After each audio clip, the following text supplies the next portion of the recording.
እንደምን ዋላችሁ።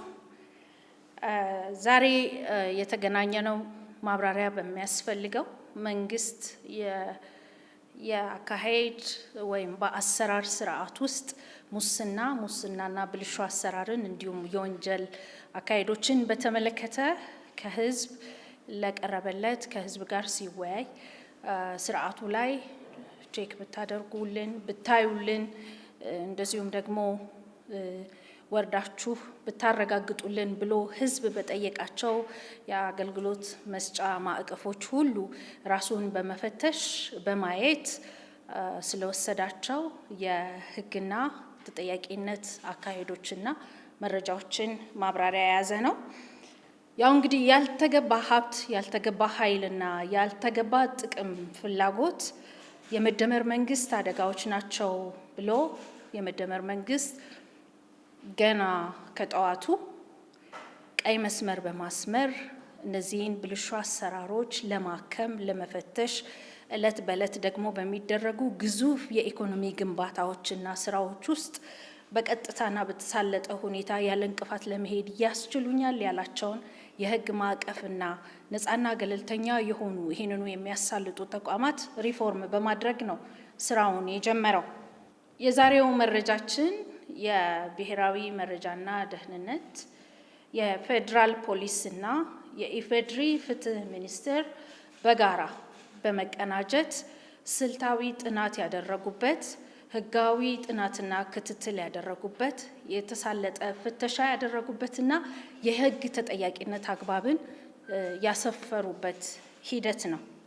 እነዚህ መሬት የነኩ ተከታታይ ስራዎች ኢትዮጵያ የአፍሪካ የብልጽግና ተምሳሌት ለማድረግ እየሄደች ያለችውን የብዝሃ ዘርፍ ኢኮኖሚ ግንባታ ስርዓቷን፣ የዜጎቿን ታሪክና ህይወት የመቀየር ስርዓቷን ተግባራዊ በማድረግ ሂደት ውስጥ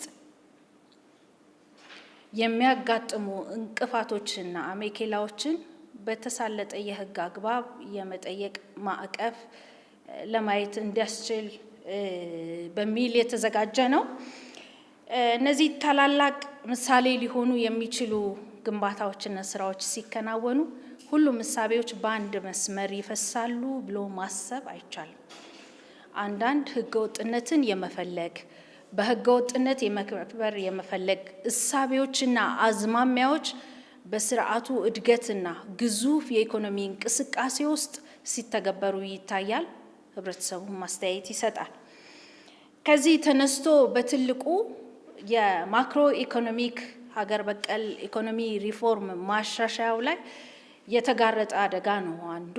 ይህ ማክሮ ኢኮኖሚ ሪፎርም ህጋዊ ሆኖ ውጤታማ ሆኖ ህብረተሰቡ ላይ የኢኮኖሚ ውጤታማነትን ሊያመጣ በሚችል ሁኔታ እንዳይተገበር ለማድረግ እሳቤዎች ብቅ ብለው ታይተዋል።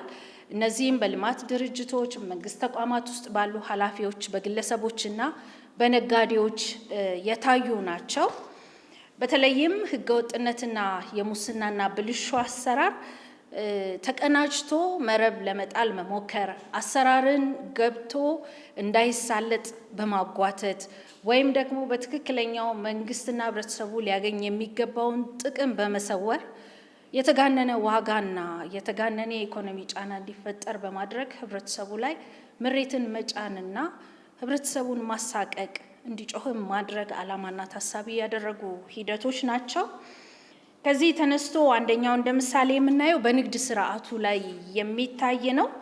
ኮንትሮባንድ ንግድ እንዲኖር ማድረግ፣ በተለይ መሰረታዊ የግብአት ወይም ህብረተሰቡ የሚጠቀማቸውን ሸቀጦች በህጋዊ መንገድ እንዲገቡ ከማድረግ ውጪ በኮንትሮባንድ እንዲገቡ የሚያደርግ ህገወጥነትን የሚያስፋፋ የንግድ ስርዓት እንዲመጣ ሙከራዎች የማድረግ፣ የተደራጀ ኢኮኖሚ አሻጥርን ማድረግ ናቸው። ለነዚህ ሰፊ ኦፕሬሽኖች ተካሂደዋል።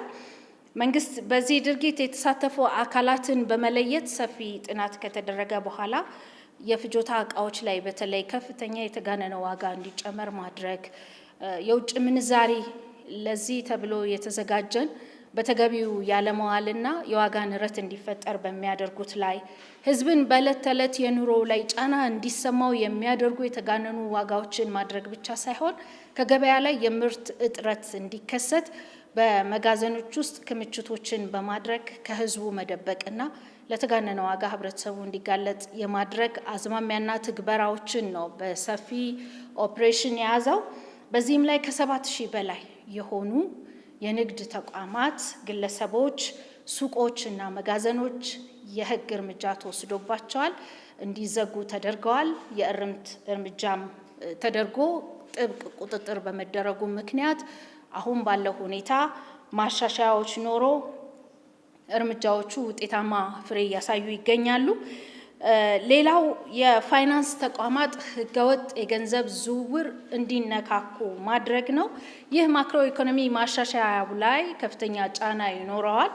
በተለይ ደግሞ የጥፋት ኃይሎቹ ሐዋላ ላይ ሐዋላና የጥቁር ገበያ ምንዛሪ ስርዓት እንዲሰርጽ በማድረግ ጥቃቅን የፍጆታ እቃዎች ላይ ዋጋ እንዲጨመር ማድረግ፣ እንደዚሁም ነጋዴዎች ከባንኮች ማግኘት የሚገባቸውን የውጭ ምንዛሬ በአንድ በኩል እንዳያገኙ ማድረግ፣ በአንድ በኩል ደግሞ የባንክ አደጋ ላይ የባንክ ስርዓት ላይ የባንክ የገንዘብ ልውውጥ ስርዓት ላይ ጫና ሊፈጥር የሚችልና መንግስት ማግኘት የሚገባውን የውጭ ምንዛሬ በቀጥታ ወደ ባንክ እንዲመጣ ያለማድረግ ያልተሳለጠ ነገር ግን እንቅፋት ሊሆን የሚችል የንግድ ስርዓትን ገበያው ላይ ማስፈን ነው። እዚህም ላይ በተሰራው ኦፕሬሽን በተለይ የውጭ ምንዛሬን በስውር በማንቀሳቀስና ጥቁር ገበያን በማስፋፋት ወደ 169 ግለሰቦችና በንግዱ ላይ የተሰማሩ ተቋማት በህግ አግባብ ተጠያቂ እንዲሆኑ ተደርገዋል።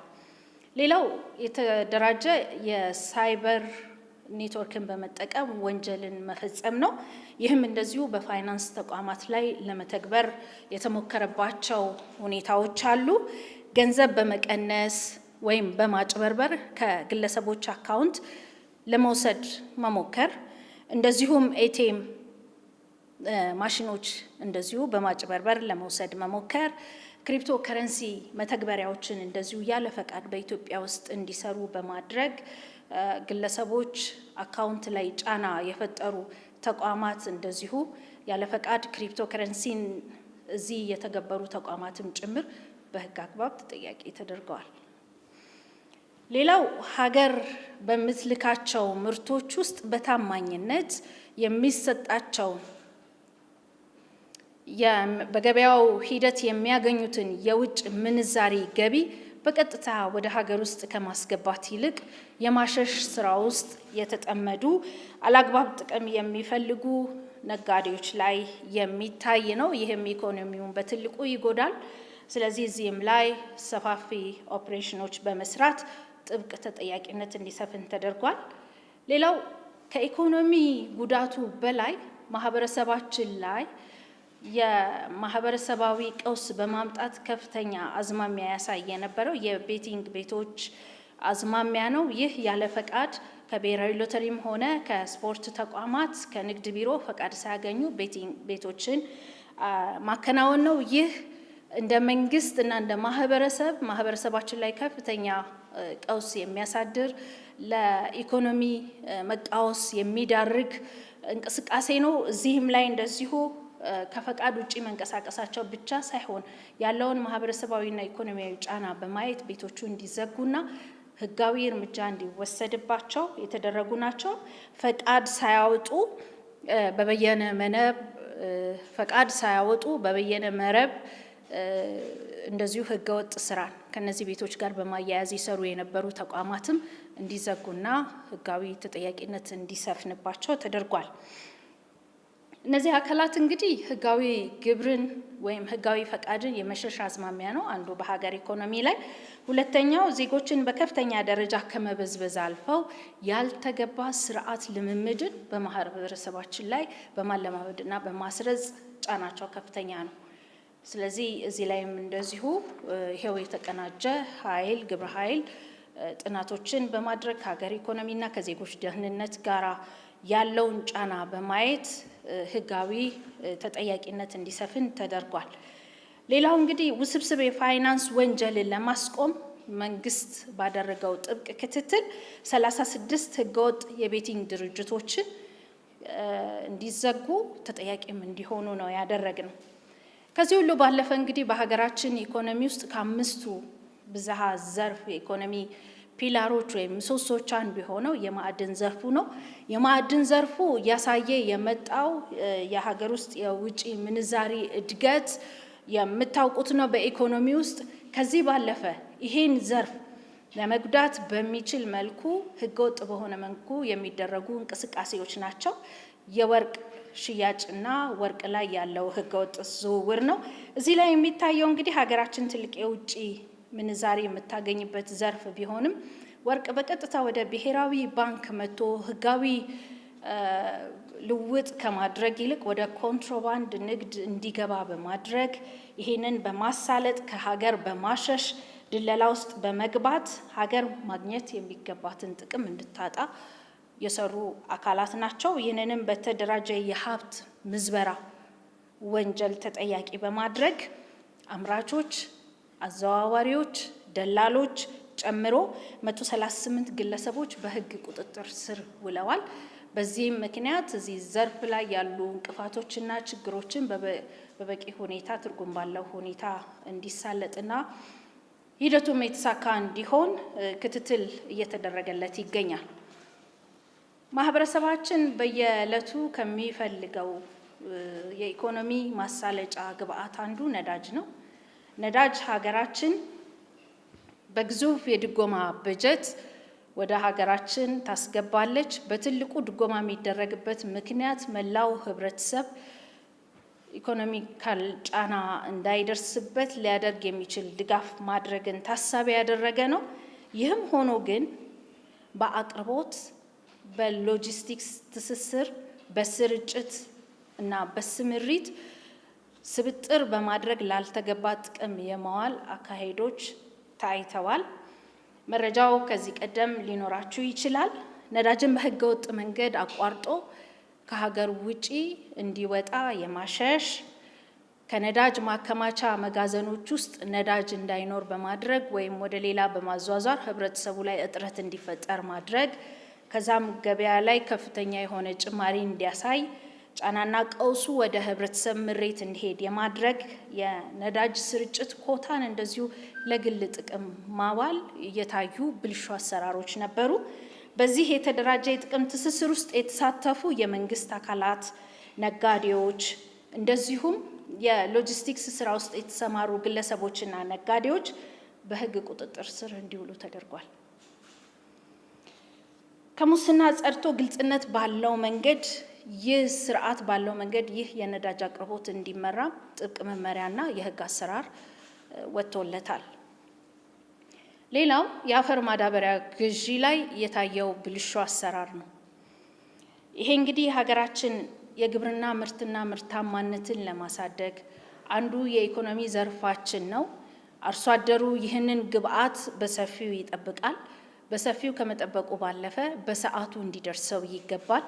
ይህንን በታማኝነትና በስርዓት ከመስራት አኳያ እጥረቶች መፍጠር ብቻ ሳይሆን አርሶ አደሩ በሰዓቱና በጊዜው እንዳያገኝ የማድረግ ሂደቶች፣ እንዲሁም ሙስናና ሻጥር በተሞላበት መንገድ በተጋነነ ግዢ እንዲፈጸም ማድረግ፣ ግዢው እንዲጓተት የማድረግ ሂደቶች ተፈጥረው ይህንንም አርሶ አደሩ ላይ ያለውን ጫና በጽኑ በማየት የህግ ማዕቀፉ በወቅቱ ክትትል በማድረግ እዚህ ላይ ጫና የፈጠሩ አላግባብ የሆነ ጥቅም ለማግኘት የሄዱና ይሄን ያስፈጸሙ አርሶ አደሩን ከመበደል አልፈው ሀገር ኢኮኖሚ ላይ ጫና ያሳረፉ አካላት ችግሩን በጥልቀት በመመርመር ጥናት በማድረግ የህግ ተጠያቂነት ደርሷል። ከፍተኛ አመራሮች ተጠያቂ ሆነዋል። ደላሎችና በጥፋት ውስጥ ተሳታፊ የሆኑ ግለሰቦችም እንደዚሁ በህግ አግባብ ተጠይቀዋል።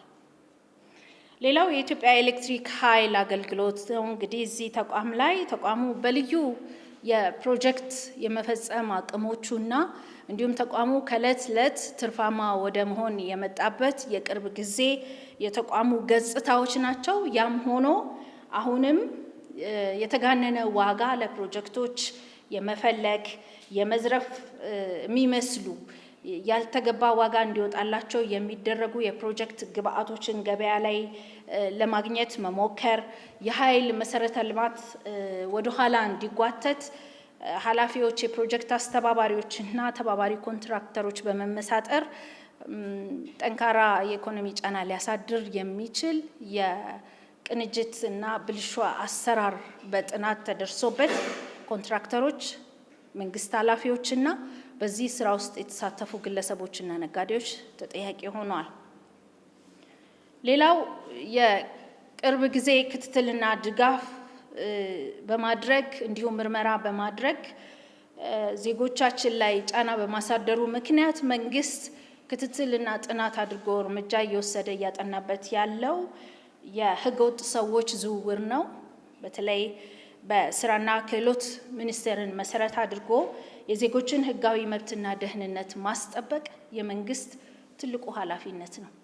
ዜጋ ተኮር ዲፕሎማሲ እንደዚሁም ዜጎቻችን በሚሰማሩበት ሀገርና ስፍራ ሁሉ የዜግነት ክብራቸው ተጠብቆ በህጋዊ መንገድ ህጋዊ ማዕቀፍ ውስጥ ገብተው እንዲሰሩ የመንግስት ጽኑ ፍላጎት ነው።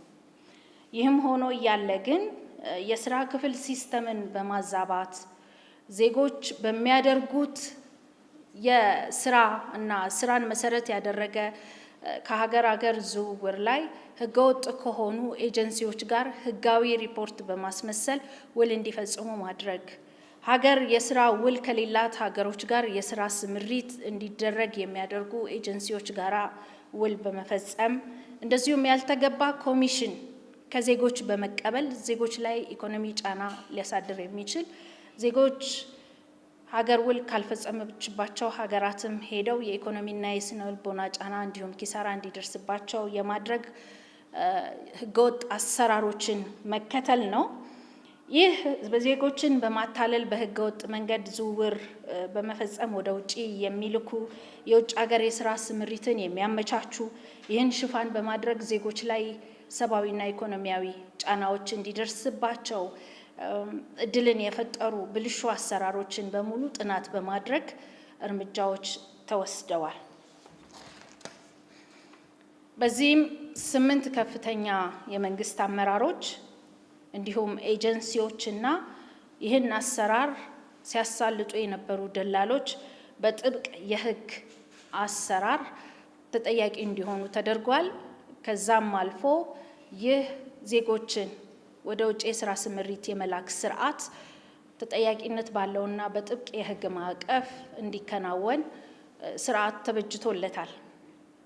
እንግዲህ እዚሁ ህገወጥ ዝውውር ላይ ዓለም አቀፍ በረራን ተጠቅሞ የሚደረገውን ጨምሮ በህገወጥ ደላሎች በቦርደር ጭምር በተለያዩ አቅጣጫ ከሀገር ዜጎች በሊቢያ በኩል እንዲወጡ፣ በጅቡቲ በኩል እንዲወጡ እንዲሁም በሞያሌ በኩል እንዲወጡ የማድረግ ስራዎችና ስብጥሮችም ነበሩ። ይሄ ዜጎቻችን ህይወት ላይ ጫና የፈጠረ በተለይ መረጃ በተደራጀ ሁኔታ ባላገኙ ዜጎቻችን ላይ ለዚህ የተበላሸ አሰራር ጫና በመፍጠር ዜጎች ላይ ጉዳት ያደረሰ ነው። ይህንን በጥብቅ የህግ አግባብ እየተመረመረም ያለ ምርመራው የቀጠለ ነው። ሌላው ገቢዎችና ጉምሩክ ዘርፍ የታዩ የግብር ስወራና የኮንትሮባንድ አሻጥሮች ናቸው። እነዚህ እንግዲህ በተለይ ጉምሩክ ከገቢ ዘርፍ ግብር ስወራ ጋር ተያይዞ እንደዚሁም ከህገወጥ ግብር ግምገማ ጋራ የተዛባ የግብር ግምት ከማድረግ ጋራ እንዲሁም ከኮንትሮባንድ እቃዎች ዝውውር ጋር በተያያዘም እንደዚሁ ከፍተኛ የሙስና ወንጀሎች አዝማሚያዎች የሚያሳዩ ሂደቶች ተገኝተዋል። ታክስን በአግባቡ ያለመሰብሰብ፣ ነጋዴውን እውነተኛ የገቢ መጠን እንዲደብቅ እድሉን ማመቻቸት፣ የገቢ እቃዎችን በዋጋ ማሳነስና መደራደር፣ በመንግስት ካዝና መግባት የነበረበት በቢሊዮኖች የሚቆጠር ገቢ እንዳይገባ መደራደርና መመሳጠር እስከ ባለሙያዎች ድረስ የሚወርድ የሙስና ፍላጎትና ስምሪቶች ነበሩ። ሀገርን የማልማት አቅም ባዳከሙ በእነዚህ አካላት ላይ መንግስት የማያዳግም የማጥራት እርምጃ አድርጓል። አሁንም እንደዚሁ እያደረገ ይገኛል።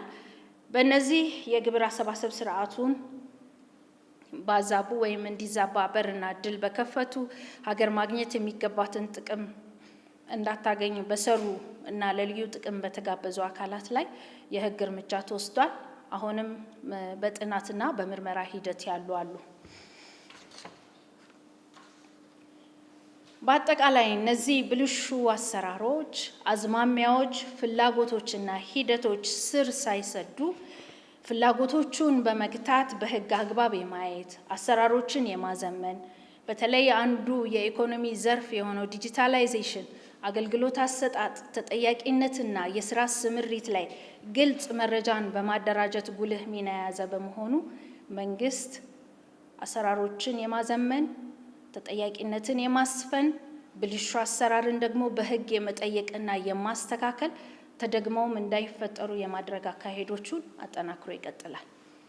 ህብረተሰቡ ገና ከጅምሩ ስጋቱን ሲገልጽ እጅና ጓንት ሆኖ ከመንግስት ጋር ወደ መሬት በመውረድ የተጀመረው ይህ የፍተሻ፣ የምርመራ፣ የማጥራትና እርምጃ የመውሰድ ስራ ቀን በቀን የመደመር መንግስት ስራው አድርጎ የሚሄድበት ምክንያት ለህዝባችን የገባነው ቃልና ለአፍሪካና ለዓለም ህዝብ ያለን ወይም የሚጠበቅብን የስራ ኃላፊነት ያስገድዱናል።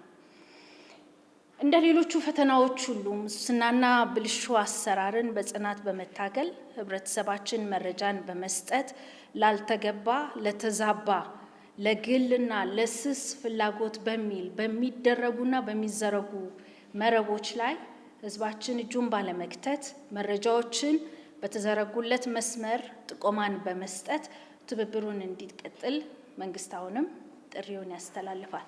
ከዚህ በኋላም በሚፈጠሩ ብልሹ አሰራሮች፣ አዝማሚያዎች፣ ፍላጎቶችና ድርጊቶች ላይ በተደራጁት የጸጥታ የፍትህ ተቋሞቻችን የተቀናጀ ጸረ ሙስና ትግላችን ተጠናክሮ የሚቀጥል ይሆናል።